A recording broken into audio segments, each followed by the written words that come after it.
I think everybody has an experience of non-binary. Everybody can recognize the feeling of not quite fitting into a category. So I grew up in Toronto. My father is Hong Kong Chinese. My mother is white British. And I would say I had a pretty strict upbringing. Like a lot of queer people, I had to kind of move somewhere else to like escape narratives and to find my own. I really fell in love with drag in Toronto, but it was like I guess you could say like homonormative drag, whereas when I moved to London and discovered the drag scene here, it was not about trying to be like a perfect representation of a gender that you weren't. It was about like blowing up gender and identity completely.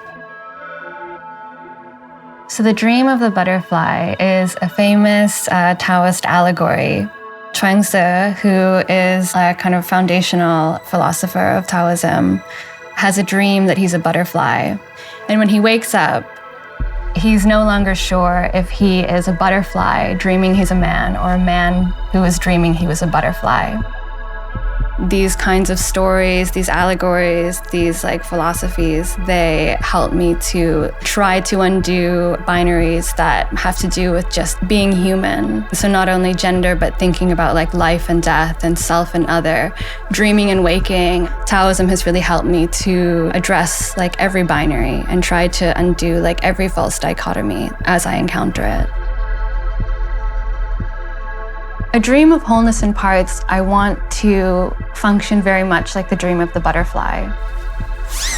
So this is a suit that I had made in the film. It's The Construct, Where Is It? The inspiration was kind of like somewhere between like Mars Attacks and like an interplanetary like Real Housewives.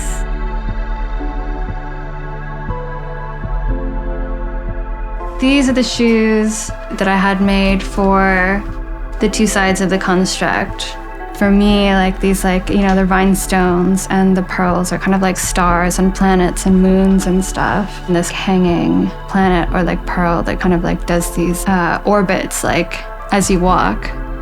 This is the wig that the construct wears. And this is my own hair. I had this hair for like 7 years. It was like very much like part of my identity, you know, so kind of like taking that off and then putting it back on is like, it's like a weird space to be in. In this kind of like shedding of this previous self, I'm trying to ask myself, and of course others, at what point we become aware of the performance of the self. So this is the universe's hair. And this is like my first kind of like masculine drag character wig, you know? I ordered this cheap wig from eBay that I like really love the color of. And I was going to get my hair cut and I took it with me, and my hairdresser, he cut my hair and then he cut the wig's hair. My characters, I would say they all exist in the same universe. They keep evolving like I keep evolving. To quote Octavia Butler, the only everlasting truth is change. You know, and that's like a central tenet of Taoism as well. The act of naming is actually totally futile. The name is the guest of the substance.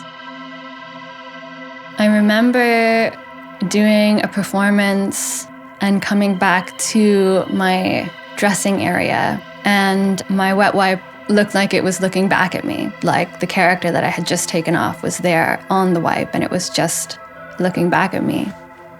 And so I started keeping them. You know, I spent hours painting these faces.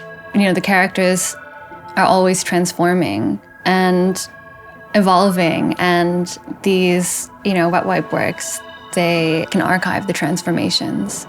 A really good example of like how fantasy can influence reality is like when I was like putting on and taking off purposefully this like exploded representation of gender from my body. It was like experiencing these like very changing relationships that made me realize that I wasn't a woman. I have had to unlearn so many narratives that I just accepted about myself. You know, thinking about the dream of the butterfly, once you start questioning one aspect of yourself, or you learn that something that you thought you knew about yourself was actually just something that somebody told you about yourself, it opens a huge set of doors. Like, that's just like the nature of knowledge. Like, the more that you know that you don't know.